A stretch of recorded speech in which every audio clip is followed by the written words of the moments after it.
ആരോഗ്യ പാഠശാലയിലേക്ക് എല്ലാവർക്കും ഹൃദ്യമായ സ്വാഗതം.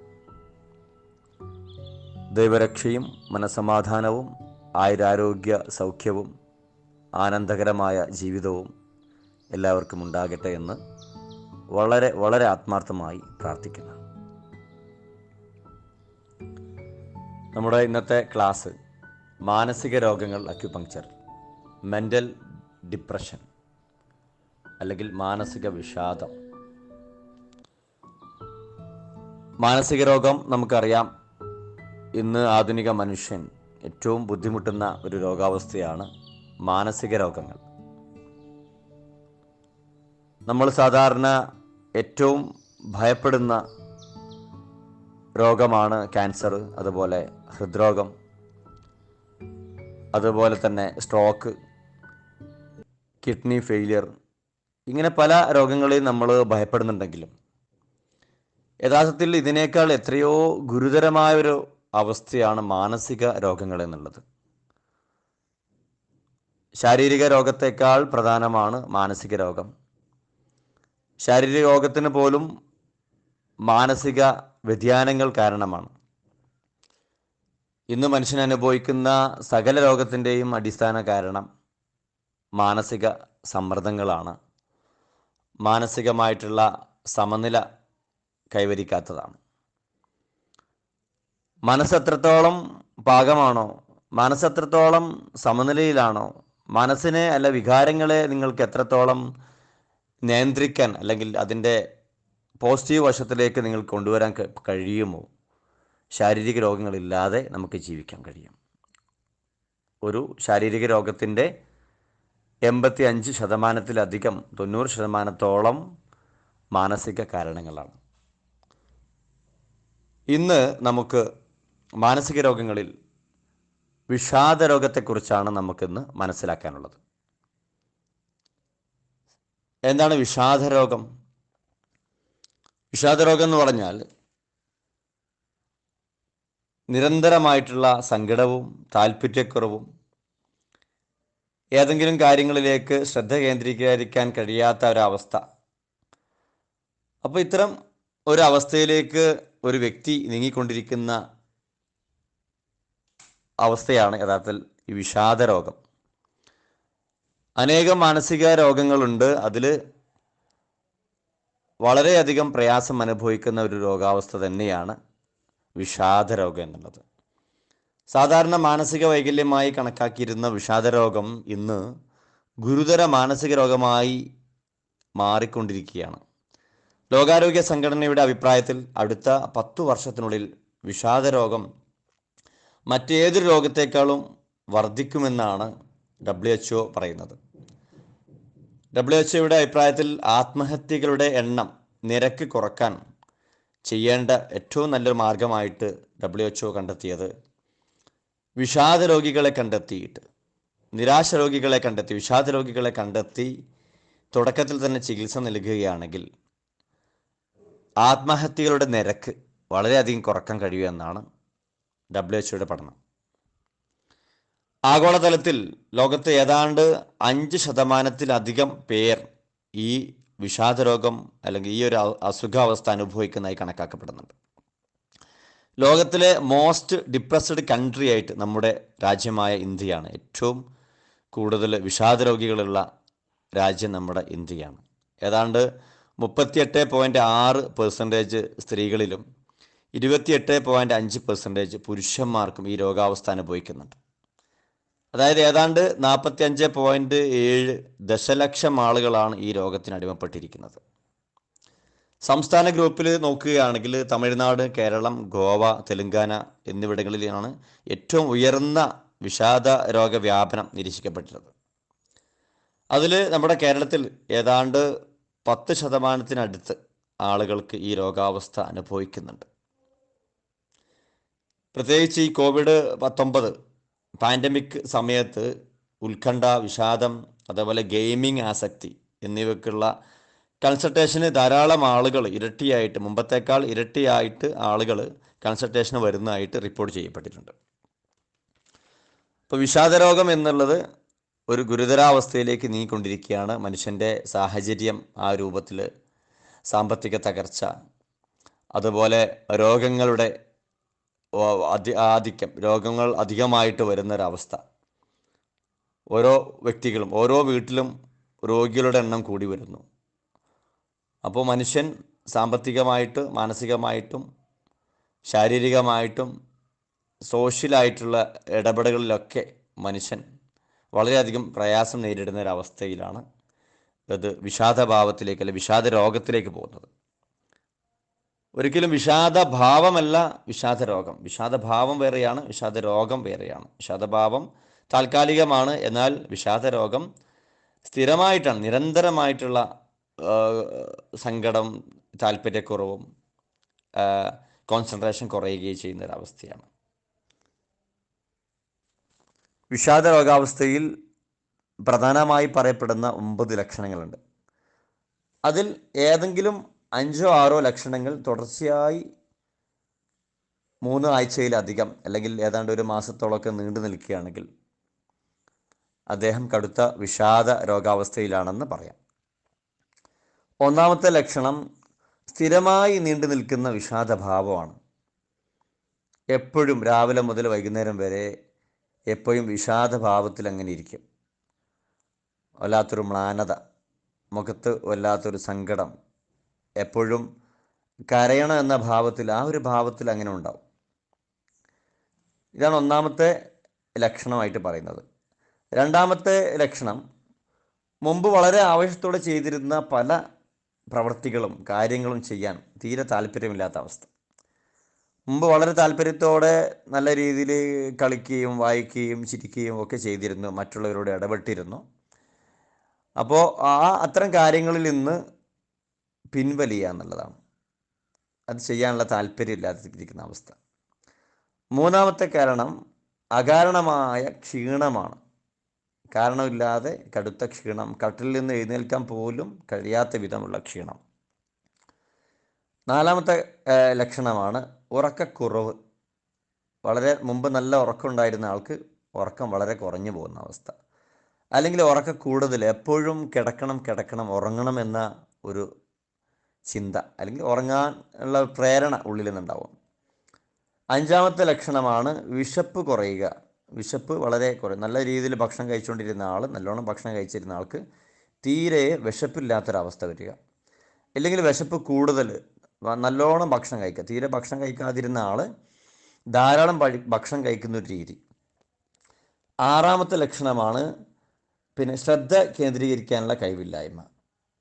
ചെയ്തിരുന്ന ജോലിയിൽ, പഠനത്തിൽ, മറ്റു കാര്യങ്ങളിൽ ശ്രദ്ധ കേന്ദ്രീകരിക്കാൻ കഴിയാത്ത, സാധാരണ നമുക്ക് ശ്രദ്ധ കേന്ദ്രീകരിക്കാൻ കഴിയാത്തതുണ്ടാവാറുണ്ട്, പല ആൾക്കും നമുക്കൊക്കെ ഉണ്ടാവും. നമ്മുടെ ഈ ആധുനിക കാലത്ത് ചിന്തകൾ അമിതമായി വരുമ്പോൾ സ്വാഭാവികമായിട്ടും നമുക്ക് കോൺസെൻട്രേഷൻ കുറയാറുണ്ട്. അത് വിഷാദരോഗം എന്നല്ല, അത് സ്ഥിരമായിട്ട് അങ്ങനെ സംഭവിക്കുകയാണ്. ചെയ്യുന്ന ജോലിയിൽ തീരെ ശ്രദ്ധ കിട്ടുന്നില്ല. പൂർണ്ണമായി ശ്രദ്ധയിൽ നിന്ന് അങ്ങനെ വ്യതിചലിച്ച് പോകുമ്പോൾ മനസ്സിലാക്കുക അത് വിഷാദ രോഗത്തിലേക്കുള്ള ഒരു മുന്നേറ്റമാണ്. ഏഴാമത്തെ ലക്ഷണമാണ് ചിന്തകളുടെയും പ്രവൃത്തികളുടെയും ഗതിവേഗത്തിലുള്ള കുറവ്. നമ്മൾ സാധാരണ ചിന്തിക്കുന്നത് ഒരുപാട് സ്പീഡിൽ ചിന്തിക്കാൻ കഴിയാതെ വളരെ സ്ലോ ആയിട്ട് ചിന്തിക്കാൻ കഴിയുക. പ്രവർത്തനം വളരെ സ്ലോ ആണ്, ചെയ്യുന്ന പ്രവൃത്തി വളരെ സ്ലോ ആണ്. കാരണം നാം പറഞ്ഞതുപോലെ എന്ത് ചെയ്യാനും വളരെയധികം കഴിയാത്തൊരവസ്ഥ വരുന്നു. ശാരീരികമായിട്ട് വളരെ കഴിയില്ല എന്ന തോന്നൽ തന്നെ വരും. അപ്പം ചെയ്യുന്ന പ്രവർത്തികളുടെ വേഗത കുറയും. എട്ടാമത്തെ കാരണമാണ് നിരാശയുടെ ചിന്തകൾ ഇങ്ങനെ വരിക.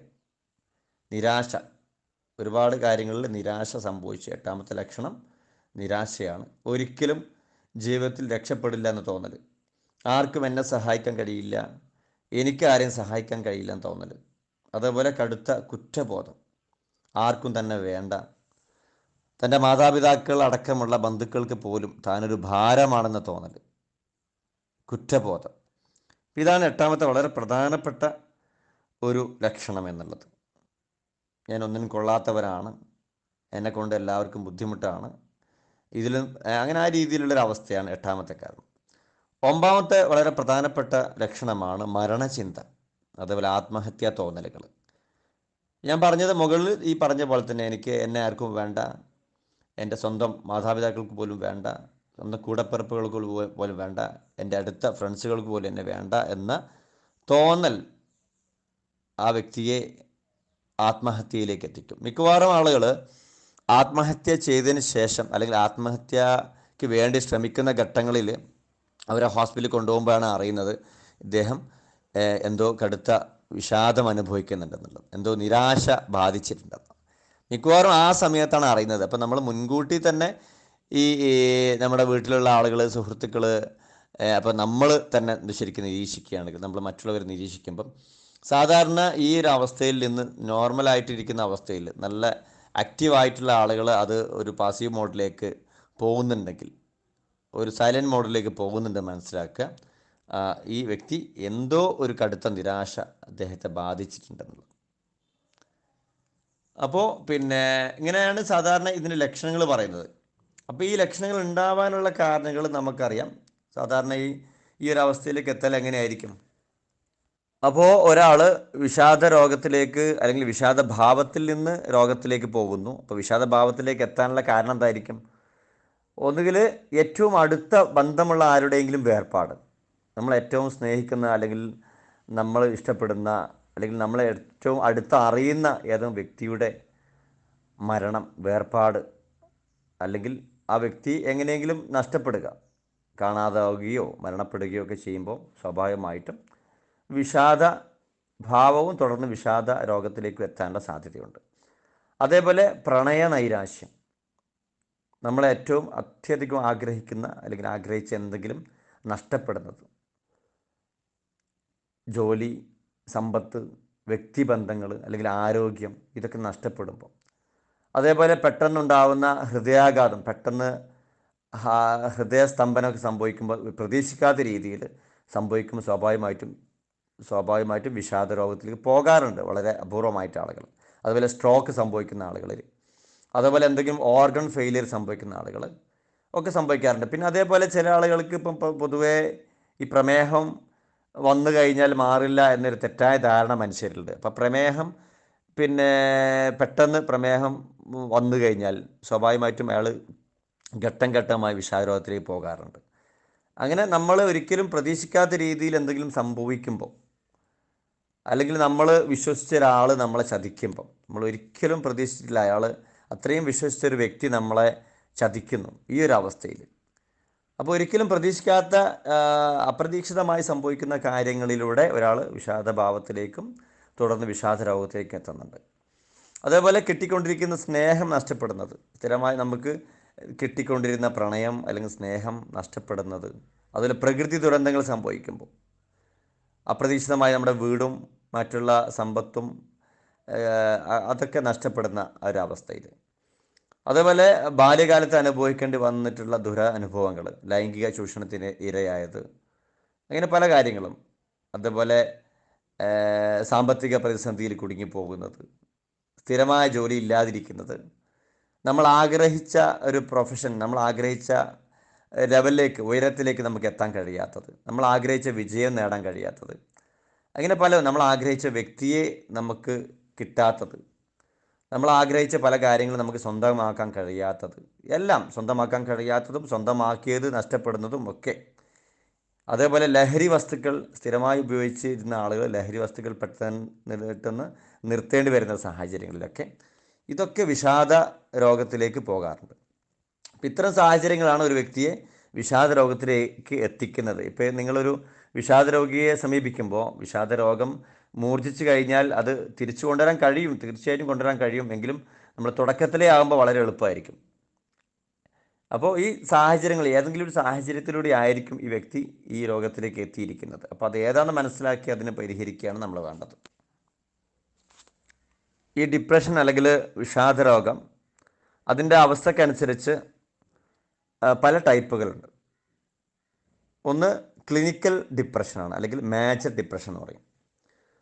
നമ്മൾ സാധാരണ ദൈനംദിന ജീവിതത്തിൽ കാര്യമായ തകർച്ച ഉണ്ടാവുക, നിരന്തരമായ വിഷാദ മാനസികാവസ്ഥ, അല്ലെങ്കിൽ നമ്മൾ ചെയ്യുന്ന പ്രവർത്തനങ്ങളിൽ താല്പര്യക്കുറവൊക്കെയുള്ള മാനസിക രോഗ വൈകല്യമായിട്ട് സാധാരണ രീതിയിൽ ക്ലിനിക്കൽ ഡിപ്രഷൻ. അത് മേജർ ഡിപ്രഷൻ എന്ന് പറഞ്ഞാൽ അത് നല്ല ഇത്രയും ദിവസങ്ങളോളം നീണ്ടു നിന്ന് വിഷാദഭാവത്തിലേക്ക് എത്തിയൊരവസ്ഥയാണ്.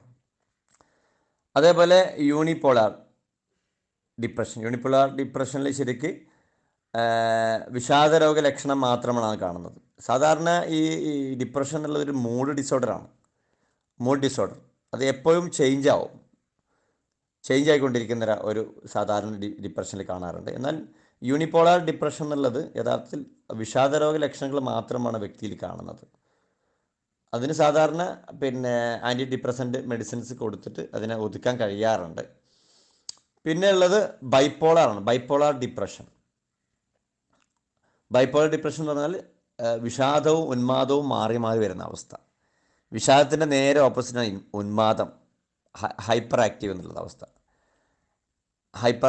മാനിക് കണ്ടീഷൻ എന്ന് പറയും. അതായത് നേരെ ഓപ്പോസിറ്റ്. വിഷാദം വളരെ എല്ലാം പതിയെ ചെയ്യുന്ന അവസ്ഥയിലും വളരെ സ്ലോ ആവുന്ന അവസ്ഥയിലാണെങ്കിൽ ഉന്മാദം എന്നുള്ളത് നേരെ ഓപ്പോസിറ്റ് അവസ്ഥ. ഹൈപ്പറായിട്ട് ഓരോ കാര്യങ്ങൾ ചെയ്യുക, അധികം സംസാരിക്കുക. സംസാരം ഇരിക്കുന്ന ആൾ, സാധാരണ സംസാരിക്കുന്ന ആൾ സംസാരം കുറഞ്ഞു വരുന്നൊരവസ്ഥയായിരിക്കും. പൊതുവേ ദേഷ്യം അധികം പ്രശ്നം ഉണ്ടാക്കുന്ന ആൾ പ്രശ്നമില്ലാതെ ഒതുങ്ങുന്നൊരവസ്ഥയാണ് സാധാരണ കാണുന്നത്. എന്നാൽ അവർക്ക് ദേഷ്യം ഉണ്ടാവും. ദേഷ്യം സാധാരണ വിഷാദരോഗത്തിൽ പ്രധാനപ്പെട്ട ഒരു ലക്ഷണമാണ് ദേഷ്യം എന്നുള്ളത്. അപ്പോൾ ദേഷ്യം പിന്നീട് വരികയാണ് ചെയ്യുന്നത്. അപ്പോൾ സാധാരണയുള്ള ഒരു നോർമൽ അവസ്ഥയിൽ നിന്ന് അയാൾ പിൻവലിയുന്നുണ്ടെങ്കിൽ വിഷാദരോഗമാണ്. അപ്പോൾ ബൈപ്പോളാർ ഡിപ്രഷൻ എന്നുള്ളത് തന്നെ വിഷാദവും ഉന്മാദവും മാറി മാറി വരുന്നത്, മൂഡ് സ്വിങ്ങിങ് ചെയ്യുന്ന ഒരവസ്ഥ. പിന്നെ പോസ്റ്റ്പാർട്ടം ഡിപ്രഷൻ എന്ന് പറഞ്ഞാൽ സ്ത്രീകളിൽ പ്രസവത്തിന് ശേഷം സംഭവിക്കുന്നത്, പ്രസവത്തിന് ശേഷം ഉണ്ടാവുന്ന ഒരു ഡിപ്രഷൻ അവസ്ഥ. ആ പ്രസവവുമായി ബന്ധപ്പെട്ട് കൂടുതലും സിസേറിയൻ ചെയ്യുന്ന സ്ത്രീകളിലാണ് കൂടുതൽ കാണുന്നത്. അല്ലെങ്കിൽ വേറെ എന്തെങ്കിലും കാരണം കൊണ്ട് സംഭവിക്കാറുണ്ട്. പ്രസവവുമായി ബന്ധപ്പെട്ട് പ്രത്യേകിച്ച് ചില സ്ത്രീകളിൽ തുടക്കമുള്ള ആദ്യ പ്രസവത്തിൽ സംഭവിക്കാറുണ്ട്. പല പ്രസവങ്ങളും അത് ആ മാനസികാവസ്ഥയുമായി ബന്ധപ്പെട്ടതാണ്. പിന്നെ അതേപോലെ പെരിപാർട്ടം ഡിപ്രഷൻ ഉണ്ട്. പെരിപാർട്ടം എന്ന് പറഞ്ഞാൽ ഗർഭാവസ്ഥയിലോ പിന്നെ അതിന് ശേഷമോ ഒക്കെ സംഭവിക്കുന്നത്, അതിൻ്റെ തുടക്കകാലത്തോ ഗർഭാവസ്ഥയിലോ ശേഷമോ സംഭവിക്കുന്ന ഒരു അവസ്ഥ തന്നെയാണ് പെരിപാർട്ടം ഡിപ്രഷൻ എന്നുള്ളത്. അതുപോലെ മെലങ്കോളിക് ഡിപ്രഷൻ എന്നുള്ളത് ഇതിൽ ആ വ്യക്തിക്ക് ഉറക്കത്തിനോട് അല്ലെങ്കിൽ വിശപ്പ്, സെക്സ് ഇവയിലും തീരെ താല്പര്യം കുറവായിരിക്കും. അതാണ് മെലങ്കോളിക് ഡിപ്രഷൻ എന്നുള്ളത്. സാധാരണയുള്ള ഉറക്കിലും വിശപ്പിലും ലൈംഗികതയിലുമൊക്കെ താല്പര്യം കുറയാം. എഡിപ്പിക്കൽ ഡിപ്രഷൻ എന്നുള്ളത് അമിതമായിട്ട് ഉറക്കം, നേരെ ഓപ്പോസിറ്റ്. ഉറക്കത്തിനോടും ലൈംഗികതയോടും ലൈംഗിക ആസക്തി കൂടുക, വിശപ്പ് കൂടുക, ശരീരം ചീർത്ത് വരുന്നൊരവസ്ഥ. അതാണ് എഡിപ്പിക്കൽ ഡിപ്രഷൻ എന്നുള്ളത്. അതേപോലെ സൈക്കോട്ടിക് ഡിപ്രഷൻ, ആരൊക്കെയോ തന്നെ കൊല്ലാൻ വരുന്നുണ്ട്, എനിക്ക് ചുറ്റും ശത്രുക്കൾ ഉണ്ട്, ചുറ്റും ശത്രുക്കളാണെന്ന ചിന്തയും ഭയവും ഇതിൽ കൂടുതലായി കാണുന്നുണ്ട് സൈക്കോട്ടിക് ഡിപ്രഷനിൽ. അതുപോലെ സീസണൽ പാറ്റേൺ ഡിപ്രഷൻ, ഓരോ സീസണുമായി ബന്ധപ്പെട്ട് വർഷങ്ങളിലൊക്കെ ചില ആളുകളുണ്ടാവും ഓരോ വർഷത്തിൽ ഡിപ്രഷൻ ബാധിക്കുന്നൊരവസ്ഥ. ഓരോ സീസണിലെ മാറ്റം, സൂര്യപ്രകാശം കുറയുന്ന ഘട്ടങ്ങളിൽ, അല്ലാതെ കാർമേഘം ഉരുണ്ടുകൂടുന്ന സമയങ്ങളിലൊക്കെ ഡിപ്രഷൻ കൂടുന്ന അവസ്ഥ. അപ്പോൾ ഇങ്ങനെ ഒരുപാട് രീതിയിൽ ഡിപ്രഷൻ ഉണ്ട്. പെർസിസ്റ്റൻ്റ് ഡിപ്രസീവ് ഡിസോർഡർ, ഇങ്ങനെ ഒരുപാട് ഡിസോർഡർ ആയിട്ട് ഈ ഡിപ്രഷനെ തിരിക്കാറുണ്ട്. പുരുഷന്മാരെ അപേക്ഷിച്ച് സ്ത്രീകളിലാണ് ഈ ഡിപ്രഷൻ കൂടുതലായിട്ട് കാണുന്നത്. അവരുടെ ജീവിത സാഹചര്യങ്ങൾ, അതേപോലെ സ്ത്രീകളിൽ പ്രധാനമായും 3 ഘട്ടങ്ങളിലാണ് സാധാരണ വിഷാദരോഗം ഉണ്ടാകുന്നത്. ഒന്ന്, മെൻസസ് ആരംഭിക്കുന്നതിന് തൊട്ട് മുമ്പുള്ള അവസ്ഥ പൊതുവേ ഉണ്ടാവും. നമ്മൾ പ്രായപൂർത്തിയാകുന്നതിൻ്റെ പ്രായപൂർത്തിയാവാൻ നിൽക്കുന്ന അവസ്ഥയിലൊക്കെ ഡിപ്രഷൻ ഉണ്ടാവാറുണ്ട്. അത് പുരുഷന്മാരിലും കാണാറുണ്ട്. ആ ഒരു ഏജിൽ പെട്ടെന്നൊരു മാറ്റം, നമ്മൾ സാധാരണ അവസ്ഥയിൽ നിന്നൊരു മാറ്റം ഉണ്ടാകുമ്പോൾ നമ്മളെ മാതാപിതാക്കളാവട്ടെ മറ്റുള്ളവരാവട്ടെ നമുക്ക് തരുന്ന പരിഗണനയിലും മറ്റുള്ള ഇടപാടുകളിലും അതുപോലെ നമ്മുടെ പെരുമാറ്റത്തിലൊക്കെ അവർ നമ്മളിൽ നിന്ന് കാണിക്കുന്ന പല വിഷയങ്ങളുമായി ബന്ധപ്പെട്ട് പലരും അങ്ങനെ പറയാറുണ്ട്. അപ്പോൾ സാധാരണ സ്ത്രീകളിൽ മെൻസസ് തുടങ്ങുന്നതിന് തൊട്ട് മുമ്പുള്ള അവസ്ഥയിൽ ഡിപ്രഷൻ ഉണ്ടാവാറുണ്ട്. അതുപോലെ പ്രത്യേകിച്ച് ഞാൻ പറഞ്ഞ പോലെ സിസേറിയൻ പ്രസവങ്ങൾക്ക് ശേഷമാണ് കൂടുതലും കണ്ടുവരുന്നത്. അതുപോലെ ആർത്തവ വിരാമത്തിന് തൊട്ട് മുമ്പ്, ആർത്തവം നിൽക്കുന്നതിൻ്റെ ആ ഭാഗങ്ങൾ ഏതാണ്ട് ഒരു 45-50 വയസ്സ് ആ സമയങ്ങളിലൊക്കെ ഡിപ്രഷൻ ബാധിക്കാറുണ്ട്. പിന്നെ സാധാരണ പ്രായമുള്ള ആളുകളിൽ പുരുഷന്മാരിലായാലും സ്ത്രീകളിലായാലും ഒരു 60 വയസ്സിന് മുകളിലുള്ള ആളുകൾക്ക് ഉണ്ടാവാറുണ്ട്, ഡിപ്രഷൻ ഉണ്ടാവാറുണ്ട്. കാരണം ആർക്കും എന്നെ വേണ്ട, ഞാനൊരു ഭാരമാണ് എന്നൊക്കെ തോന്നുന്നൊരവസ്ഥ സംഭവിക്കും. ഒരു 60 വയസ്സ് കഴിഞ്ഞാൽ അങ്ങനെ ഉണ്ടാവും. അത് സാധാരണ മക്കളായാലും മക്കളായാലും ഈ പിന്നെ 60 വയസ്സ് കഴിഞ്ഞ ആളുകളിൽ നിന്ന്, വലിയച്ഛൻ വലിയമ്മ ഇവരിൽ നിന്ന് ഒന്ന് വിട്ടു നിൽക്കുക, അല്ലെങ്കിൽ അവരിൽ നിന്ന് മാറി നിൽക്കുന്ന ഒരു സ്വഭാവം, അവരുമായിട്ട് ഇടപഴകാത്തൊരു സാഹചര്യമൊക്കെ ഉണ്ടാകുമ്പോൾ സ്വാഭാവികമായിട്ടും അവർക്ക് നമ്മൾ ഒറ്റപ്പെട്ടിട്ടുണ്ട്. ഇനിയിപ്പം നമ്മൾ മാത്രമല്ല, നമ്മളതൊക്കെ കഴിഞ്ഞു, ഇനി എന്നെക്കൊണ്ട് ഒരു കാര്യമില്ല, എനിക്കാരെയും സഹായിക്കാൻ കഴിയില്ല, എന്നെ ആരും സഹായിക്കില്ല, അല്ലെങ്കിൽ എന്നോട് ആർക്കും സംസാരിക്കാൻ താല്പര്യമില്ല, എന്നെ ആർക്കും വേണ്ട, ഈ ഒരു ചിന്തയിലേക്ക് സാധാരണ പ്രായം ഉള്ള ആളുകളിലും ഉണ്ടാവുന്നുണ്ട്, കൂടുതലായിട്ട് കണ്ടുവരുന്നുണ്ട്. പിന്നെ അപ്പം അങ്ങനെയാണ് വരുന്നത്. അപ്പോൾ സ്ത്രീകളിലാണ് കൂടുതൽ പുരുഷന്മാരെ അപേക്ഷിച്ച് വരുന്നത്. പ്രായം കൂടുമ്പോൾ അത് കൂടി വരാറുണ്ട്. അത് വിചാരിച്ച് എല്ലാവർക്കും ഉണ്ടാവണമെന്നല്ല. അപ്പോൾ ആ ഘട്ടം നമ്മൾ മുൻകൂട്ടി മനസ്സിലാക്കി കഴിഞ്ഞാൽ നമുക്കതില്ലാതെ വിഷാദ രോഗത്തിലേക്ക് എത്താതിരിക്കാൻ ഒരുപാട് മാർഗങ്ങളുണ്ട്. ഓക്കെ. അപ്പോൾ അതിൽ സാധാരണ പല മെഡിറ്റേഷൻ ടെക്നിക്കുകളൊക്കെ സാധാരണ ഈ ഡിപ്രഷൻ മാത്രമല്ല, മറ്റുള്ള സൈക്കാട്രിക് കണ്ടീഷൻ, സൈക്കോളജിക്കലായിട്ടുള്ള പ്രശ്നങ്ങൾക്കൊക്കെ ഒരുപാട് സൈക്കോ തെറാപ്പികൾ സാധാരണ ഡിപ്രഷനിൽ ആൻറ്റി ഡിപ്രസൻ്റ് മെഡിസിൻ കൊടുക്കുന്നുണ്ട്. മെഡിക്കേഷനും സൈക്കോ തെറാപ്പിയും ചേർത്തുകൊണ്ട് പല ചികിത്സകൾ ചെയ്യാറുണ്ട്. സൈക്കോ തെറാപ്പിയും മെഡിക്കേഷനും ചേർത്തുകൊണ്ട് ചെയ്യാറുണ്ട്. മെഡിക്കേഷൻ ഇല്ലാതെ ഇപ്പോൾ സാധാരണ അക്യുപഞ്ചർ ചികിത്സയിൽ പറയുകയാണെങ്കിൽ, അക്യുപഞ്ചർ ചികിത്സയിൽ മരുന്നില്ലാത്ത ചികിത്സാ രീതിയാണ്. അതുപോലെ മരുന്നില്ലാത്ത ധാരാളം മാർഗ്ഗങ്ങൾ ഈ ഡിപ്രഷന് വേണ്ടിയിട്ടുണ്ട്. അക്യുപഞ്ചറിൽ പ്രധാനമായിട്ടും എലമെൻ്റ് ബേസിൽ നോക്കുമ്പം എർത്ത്, എയർ, ഫയർ, ഈ 3 എലമെൻറ്റുമായി ബന്ധപ്പെട്ടാണ് ഡിപ്രഷൻ ഉണ്ടാവുന്നത്. ഡിപ്രഷനുമായി ബന്ധപ്പെട്ട എലമെൻറ്റുകളാണ് ഫയർ, എർത്ത്, എയർ. ഈ 3 എലമെൻറ്റുമായി ബന്ധപ്പെട്ടാണ് ഡിപ്രഷൻ സംഭവിക്കുന്നത്. അത് സാധാരണ ഇപ്പോൾ തലച്ചോറിൽ ഉൽപ്പാദിപ്പിക്കുന്ന സെറാട്ടോണിൻ, ഈ സെറാട്ടോണിൻ്റെ ഉൽപ്പാദനക്കുറവാണ് പൊതുവേ ഡിപ്രഷൻ പറയുന്നത്. ഡിപ്രഷൻ എന്നുള്ളത് സാധാരണ മാനസിക ഘടകത്തേക്കാൾ ഉപരിയായിട്ട് തലച്ചോറുമായി ബന്ധപ്പെട്ട ഒരു രോഗാവസ്ഥയായിട്ടാണ് ഡിപ്രഷനെ പറയപ്പെടുന്നത്. തലച്ചോറിനെ ബാധിക്കുന്ന ഒരു രോഗാവസ്ഥയാണ് സാധാരണ ഡിപ്രഷൻ പറയുന്നത്. എന്നാൽ അക്യുപഞ്ചറിൽ ഈ പറഞ്ഞ ഏരിയ ഫയർ, എർത്ത്, എയർ, അതായത് നമ്മളെ തലച്ചോറ്, ഹൃദയം, ഇത് ചേർന്നതാണല്ലോ നമ്മുടെ മനസ്സ്. നമ്മൾ മുമ്പ് മനസ്സിന് ക്ലാസ് പറഞ്ഞല്ലോ, തലച്ചോറും ഹൃദയവും ചേർന്നിട്ടുള്ള പ്രവർത്തനമാണ് മനസ്സ്. അപ്പോൾ തലച്ചോറിലുള്ള പല രാസപ്രക്രിയകളും രാസപ്രവർത്തനങ്ങളുമാണ് മനസ്സായിട്ട് പ്രവർത്തിക്കുന്നത്. അപ്പോൾ തലച്ചോറിലുള്ള പല ഹോർമോൺസിൻ്റെയും വ്യതിയാനങ്ങൾ, പ്രത്യേകിച്ച് സെറാട്ടോണിൻ, അതുപോലെ ഡോപ്പമിൻ പോലത്തെ ഹോർമോണിൻ്റെ പ്രശ്നങ്ങൾ, അതേപോലെ അഡ്രിനൽ ഗ്രന്ഥി ഉൽപ്പാദിപ്പിക്കുന്ന ഹോർമോണായിട്ടുള്ള എപ്പിനെഫ്രിൻ, നോർ എപ്പിനെഫ്രിൻ, അപ്പോൾ ഇതുപോലത്തെ ഹോർമോണിൻ്റെ വ്യതിയാനം ആണ് ഡിപ്രഷൻ ഉണ്ടാക്കുന്നതെന്ന് പറയപ്പെടുന്നു. എന്നാൽ അക്യുപഞ്ചറിൽ ഈ രീതിയിൽ ഈ എലമെൻറ്റുകളെ കണക്ട് ചെയ്തുകൊണ്ട് ചികിത്സിക്കുമ്പം വളരെ പെട്ടെന്ന് തന്നെ റിസൾട്ട് കാണാറുണ്ട്. പെട്ടെന്ന് തന്നെ ഈ രോഗം മാറിക്കിട്ടും, പൂർണ്ണമായും രോഗം മാറിക്കിട്ടുകയും ചെയ്യും. സാധാരണ ഡിപ്രഷനുള്ള ആളുകളിൽ, മാനസിക രോഗികൾ ദീർഘകാലം മരുന്നുകൾ കഴിക്കുകയും പല ആളുകൾക്കും മരുന്നുകൾ നിർത്താൻ കഴിയാറുണ്ട്. ചില ആളുകൾ മരുന്നിൽ തന്നെ തുടർന്ന് പോകുന്ന അവസ്ഥയുണ്ട്. അപ്പോൾ എന്നാൽ മരുന്നില്ലാതെ അക്യുപഞ്ചർ ചികിത്സയിൽ സ്വാഭാവികമായിട്ട് വ്യത്യാസമുണ്ടാകും. അതോടൊപ്പം വേണമെങ്കിൽ ചില ഘട്ടങ്ങളിൽ സൈക്കോ തെറാപ്പി ഉപയോഗിക്കാറുണ്ട്. സൈക്കോ തെറാപ്പിയിൽ വളരെ പ്രധാനപ്പെട്ട ഒരുപാട് തെറാപ്പികളുണ്ട്. Cognitive therapy, cognitive behaviour therapy, അങ്ങനെ ഒരുപാട്, dialectical behaviour therapy, interpersonal therapy, dynamic therapy, psychodynamic therapy, ഇങ്ങനെ ഒരുപാട് സൈക്കോ തെറാപ്പികൾ അപ്രോച്ച് ചെയ്യാറുണ്ട് ഈ ഡിപ്രഷൻ കേസുകളിൽ. അതേപോലെ സാധാരണ രീതിയിൽ ഈ വ്യക്തിയുടെ, ഞാൻ നേരത്തെ പറഞ്ഞ അവസ്ഥ, ഏത് അവസ്ഥയിൽ നിന്നാണോ വ്യക്തി ഈ വിഷാദത്തിലേക്ക് എത്തിയിരിക്കുന്നത്, ആ സാഹചര്യം മനസ്സിലാക്കി അതിന് എന്ത് പരിഹാരമാണോ നൽകാൻ കഴിയുന്നത്, എന്താണോ ആ വ്യക്തി ആഗ്രഹിക്കുന്നത്, ഏത് രൂപത്തിലാണോ അതിന് പരിഹാരം ആ വ്യക്തി ആഗ്രഹിക്കുന്നത്, ആ രൂപത്തിൽ നമ്മൾ ഹെൽപ്പ് ചെയ്യുക. നന്നായിട്ട് നല്ല സപ്പോർട്ട് വേണം, നല്ല സപ്പോർട്ട്, പിന്തുണ നന്നായിട്ട് വേണം, മാനസികമായിട്ടുള്ള പിന്തുണ. നിങ്ങളുടെ കൂടെ ഉണ്ട്, നിൻ്റെ കൂടെ ഉണ്ട്. അപ്പോൾ സുഹൃത്തുക്കളാണെങ്കിൽ ഞങ്ങൾ എല്ലാവരും നിൻ്റെ കൂടെ ഉണ്ട് എന്ന രീതിയിൽ എന്ത് ചെയ്യണം, നമ്മൾ അവരെ ധരിപ്പിക്കുക.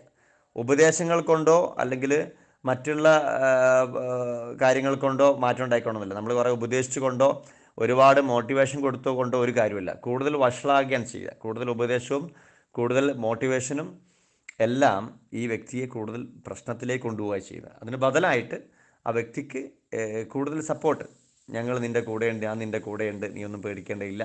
അപ്പോൾ ആ നിലയ്ക്ക് നമ്മൾ എന്ത് ചെയ്യുക, പൂർണ്ണമായ മാനസികമായിട്ടും ശാരീരികമായിട്ടുള്ള സപ്പോർട്ടുകൾ കൊടുക്കുമ്പോൾ തന്നെ ആ വ്യക്തി ആ ഒരു അവസ്ഥയിൽ നിന്ന് തിരിച്ചു വരും. ഇതിൻ്റെ പരിഹാര മാർഗത്തിൽ നേരത്തെ പറഞ്ഞതിലോട് കൂടെ തന്നെ ഏറ്റവും പ്രധാനമായിട്ടുള്ള ഒന്നാണ് 4G. നമ്മളെപ്പോഴും പറയുന്നതാണ് 4G എന്നുള്ളത്. നമ്മുടെ ഭക്ഷണത്തിൻ്റെ കാര്യത്തിലും വെള്ളം കുടിയുടെ കാര്യത്തിലും ഉറക്കത്തിൻ്റെ കാര്യത്തിലും ക്ഷീണത്തിൻ്റെ കാര്യത്തിലും വിശ്രമത്തിൻ്റെ കാര്യത്തിലും നമ്മൾ കൃത്യമായ കാര്യങ്ങൾ ചെയ്യുക. പ്രത്യേകിച്ച് ഉറക്കം. രാത്രി നമ്മൾ വളരെ നേരത്തെ തന്നെ കിടന്നു വരുന്നൊരു ശീലം കൊണ്ടുവരിക. വിശപ്പ് ഉള്ള സമയത്ത് ഭക്ഷണം കഴിക്കുക. ഇപ്പോൾ ഈ 4G കൃത്യമായിട്ട് നമ്മൾ അവർക്ക് പറഞ്ഞു കൊടുക്കുക. നല്ല രീതിയിൽ, അവർക്ക് പ്രയാസമില്ലാത്ത രീതിയിൽ നമ്മൾ അവരെ ഓരോ കാര്യങ്ങൾ പറഞ്ഞ് മാറ്റം വരുത്താൻ ശ്രമിക്കുക.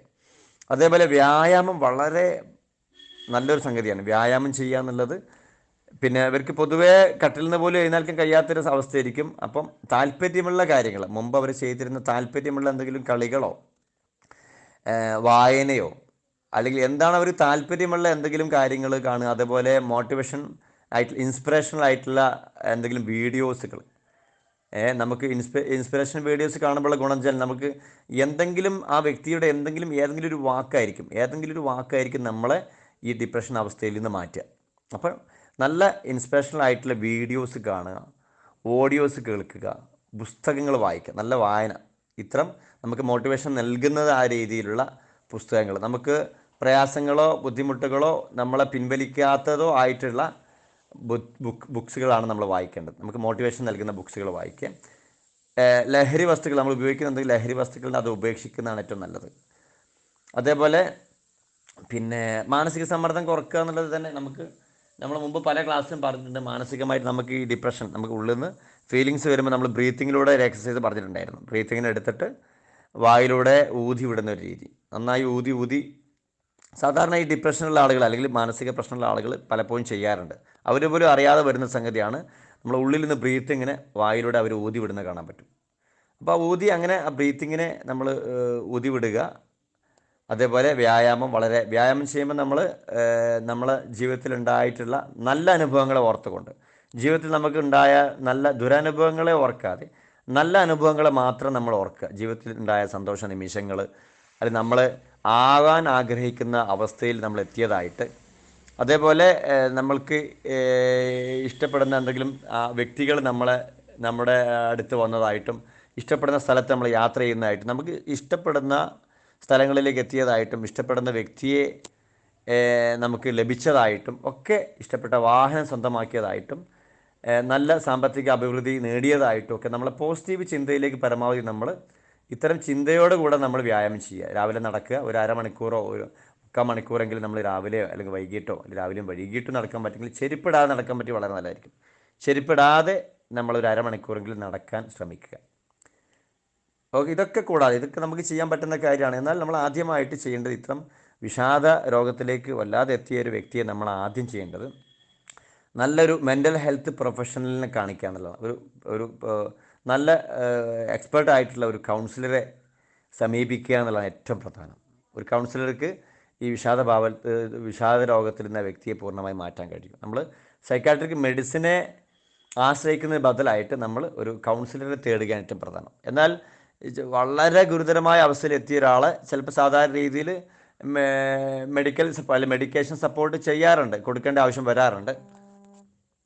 എന്നാൽ സാധാരണ നമ്മൾ അക്യുപഞ്ചർ ചികിത്സയിൽ അവർക്ക് ട്രീറ്റ്മെൻറ്റ് കൊടുത്തുകൊണ്ട്, ചികിത്സയും നീഡ്ലിങ്ങും അവരുടെ ഭക്ഷണ രീതിയിലൊക്കെ, പ്രത്യേകിച്ച് എരിവ്, മധുരം, ഈ 2 രുചികളുടെ ഉപയോഗം പരമാവധി കുറച്ച് കൊണ്ടുവരുമ്പോൾ തന്നെ ഒരുപാട് മാറ്റം ഉണ്ടാകും. പ്രത്യേകിച്ച് നമ്മൾക്ക് ഭക്ഷണ രീതിയിൽ, നമ്മൾ ഭക്ഷണത്തിൽ അസിഡിക് ഭക്ഷണങ്ങൾ സ്വാഭാവികമായിട്ടും ഡിപ്രഷൻ അതുപോലെ മറ്റുള്ള മാനസിക പ്രശ്നങ്ങൾ കൂട്ടും. അപ്പോൾ അസിഡിക് ആയിട്ടുള്ള ഫുഡുകൾ പരമാവധി ഒഴിവാക്കുക. ഈ ചായ, കാപ്പി, മദ്യം, അതുപോലെയുള്ള ജങ്ക് ഫുഡുകൾ, പിന്നെ സോഫ്റ്റ് ഡ്രിങ്കുകൾ, ഇതൊക്കെ പരമാവധി ഒഴിവാക്കുക. മധുരത്തിൻ്റെയും പുളിയുടെ ഉപയോഗവും പരമാവധി ഒഴിവാക്കുക. മസാലകൾ പരമാവധി കുറക്കുക. നേരത്തെ ഉറങ്ങുക. ഇങ്ങനെ ഒരുപാട് കാര്യങ്ങൾ ചെയ്യാനുണ്ട്. അപ്പോൾ ഇതൊക്കെ പറയാൻ ഒരുപാട് കാര്യങ്ങൾ പറയാനുണ്ട്. അപ്പോൾ ഏതായാലും പറഞ്ഞ കാര്യങ്ങൾ നിങ്ങൾ മനസ്സിലാക്കിയെടുക്കുക. ഒരുപാട് കാര്യങ്ങൾ ഏത് അവസ്ഥയിൽ നിന്നാണ് അയാൾ വിഷാദ രോഗത്തിലേക്ക് എത്തിയിരിക്കുന്നത് അത് മനസ്സിലാക്കുക. പിന്നെ ഈ പറഞ്ഞ കാര്യങ്ങൾ സപ്പോർട്ട് ചെയ്ത് കൊടുക്കുക. അപ്പോൾ എന്താണ് വിഷാദ രോഗമെന്നും ഒരു വ്യക്തി എങ്ങനെയാണ് വിഷാദ രോഗത്തിലേക്ക് എത്തുന്നതെന്നും വിഷാദ രോഗം ഉണ്ടാകാനുള്ള സാഹചര്യം എന്താണെന്നും നമുക്ക് മനസ്സിലാക്കി കഴിഞ്ഞു. അപ്പോൾ പിന്നെ അതിനുള്ള പരിഹാരങ്ങൾ നമ്മൾ പറഞ്ഞിട്ടുണ്ട്. പരിഹാരം പ്രധാനമായിട്ടും നമ്മൾ മരുന്നില്ലാത്ത ചികിത്സാ രീതിയാണ് നിങ്ങൾ ആഗ്രഹിക്കുന്നതെങ്കിൽ അക്യുപഞ്ചർ ചികിത്സ വളരെ പ്രധാനമാണ്. നിങ്ങൾ അക്യുപഞ്ചർ ചികിത്സയിൽ കൃത്യമായിട്ട് ആ രോഗിയുടെ ഇപ്പോൾ പറഞ്ഞതുപോലെ തലച്ചോറുമായി ബന്ധപ്പെട്ട പ്രശ്നം എന്ന് പറയുന്നെങ്കിൽ തലച്ചോറും ഹൃദയവും ചേർന്ന പ്രവർത്തനമാണ് മനസ്സെന്നും അതിൽ പ്രധാനമായിട്ടും ഈ 3 എലമെൻറ്റുകളെ നിങ്ങൾ കണക്ട് ചെയ്തുകൊണ്ട് ഫയർ, എർത്ത്, എയർ, ഈ 3 എലമെൻറ്റുകളാണ് പ്രധാനമായിട്ടും നമുക്ക് ട്രീറ്റ്മെൻറ്റ് വരുന്നത്. അപ്പം അതോടൊപ്പം അവർക്ക് വേറെ എന്തെങ്കിലും പ്രോബ്ലം ഉണ്ടെങ്കിൽ അതുമായി ബന്ധപ്പെട്ട എലമെൻറ്റിനെ കൂടെ കണക്ട് ചെയ്ത് വേണം ചികിത്സ ചെയ്യേണ്ടത്. അതോടൊപ്പം ഈ കടുത്ത വിഷാദാവസ്ഥയിലുള്ള ആളുകൾക്ക് ട്രീറ്റ്മെൻറ്റുകൾ ചെയ്യുമ്പം ഘട്ടം ഘട്ടമായിട്ട് മാറ്റം ഉണ്ടാകും. സാധാരണ ചില ആളുകൾക്ക് ഒരു സെറ്റിങ്ങിൽ മാറ്റം ഉണ്ടായിക്കൊള്ളുന്നില്ല. ഒരു 4-5 ആഴ്ച തുടർച്ചയായിട്ട് ചെയ്യുക. അതായത് ട്രീറ്റ്മെൻറ്റ് ചെയ്ത് 3-ാമത്തെ ദിവസം വീണ്ടും ട്രീറ്റ്മെൻറ്റ് ചെയ്യുക. അങ്ങനെ 3 ദിവസം കൂടുമ്പോൾ ട്രീറ്റ്മെൻറ്റ് ചെയ്തുകൊണ്ടിരിക്കുക ചെയ്യാം.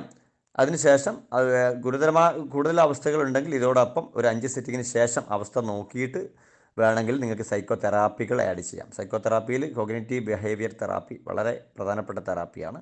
അങ്ങനെ സൈക്കോ തെറാപ്പി ഞാൻ നേരത്തെ പറഞ്ഞ ഒരുപാട് തെറാപ്പി പറഞ്ഞു. ആ തെറാപ്പികളൊക്കെ ഉപയോഗപ്പെടുത്താൻ കഴിയും. പിന്നെ അതേപോലെ പിന്നെ അവരോട് ജീവിതശൈലിയിൽ മാറ്റം വരുത്താനും അവരുടെ കഴിവുകൾ, സ്വയം കഴിവുകൾ, അവരുടെ സ്വന്തം കഴിവുകളുണ്ടാവും. ഏതൊരു മനുഷ്യനും ഒരുപാട് കഴിവുകളുണ്ടാവും.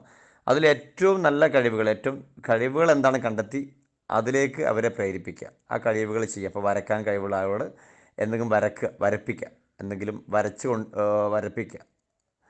അതേപോലെ പാടാൻ കഴിവുള്ളവർ പാട്ട് പാടിക്കുക. അപ്പോൾ പാട്ട് കേൾപ്പിക്കുക, മ്യൂസിക് തെറാപ്പി.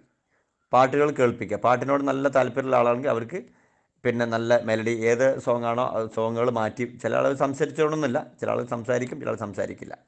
എന്തായാലും നമ്മൾ പാട്ടുകളുടെ മാറ്റി സ്പീഡ് പാട്ടുകൾ, അതുപോലെ മെലഡി ആയിട്ടുള്ള പാട്ടുകൾ ഒക്കെ മാറി മാറി വെക്കുമ്പോൾ അവരുടെ മുഖഭാവം നമ്മൾ ശ്രദ്ധിക്കുക. അപ്പോൾ അവർക്ക് മ്യൂസിക് തെറാപ്പിയിലൂടെ വളരെ എഫക്റ്റീവാണ് മ്യൂസിക് തെറാപ്പി. പിന്നെ അങ്ങനെ കുറച്ച് കാര്യങ്ങൾ മാറ്റം വരുത്തുക. ഭക്ഷണ രീതിയിൽ മാറ്റം വരുത്തുക. എരിവ്, മധുരം ശ്രദ്ധിക്കുക. പിന്നെ 4G കൃത്യമായി പറഞ്ഞു കൊടുക്കുക. ഇങ്ങനെ ഒരുപാട് കാര്യങ്ങൾ നമുക്ക് ചെയ്യാൻ കഴിയും. അപ്പോൾ ഏതായാലും ക്ലാസ് അവസാനിപ്പിക്കുകയാണ്. ഒരുപാട് വോയിസുകൾ കൂടിയിട്ടുണ്ട്. ഇതിൽ തന്നെ നമ്മുടെ ക്ലാസ്സിൽ തന്നെ ധാരാളം ഡിപ്രഷൻ ഉള്ള ആളുകളുണ്ടാവും. വിഷാദ രോഗം അവസ്ഥ അനുഭവിക്കുന്ന ആളുകളുണ്ടാവും. അവരുടെ അനുഭവങ്ങൾ, അല്ലെങ്കിൽ അവർ ആർക്കെങ്കിലും ചികിത്സിച്ച ആളുകളുണ്ടെങ്കിൽ ആ അനുഭവങ്ങൾ, അല്ലെങ്കിൽ രോഗം മാറിയിട്ടുള്ള ആളുകൾ ആ അനുഭവങ്ങൾ ദയവ് ചെയ്ത് നിങ്ങൾ ഈ ഗ്രൂപ്പിൽ അല്ലെങ്കിൽ ഈ ക്ലാസ്സിൽ നിങ്ങൾ ഷെയർ ചെയ്യാൻ ശ്രമിക്കുക. എല്ലാവർക്കും പഠിക്കാനും മനസ്സിലാക്കാനും ഇത്തരം അവസ്ഥയിലേക്ക് നമുക്ക് എത്താതിരിക്കാനൊക്കെ വളരെ ഉപകാരമായിരിക്കും. അത് രോഗം അനുഭവിക്കുന്ന ആളുകൾക്ക് വളരെ സഹായമായിരിക്കും. എന്തായാലും എല്ലാവരും പറഞ്ഞതുപോലെ ചെയ്യുക. ക്ലാസ്സുകൾ അവസാനിപ്പിക്കുകയാണ്. All the very best. Thank you so much.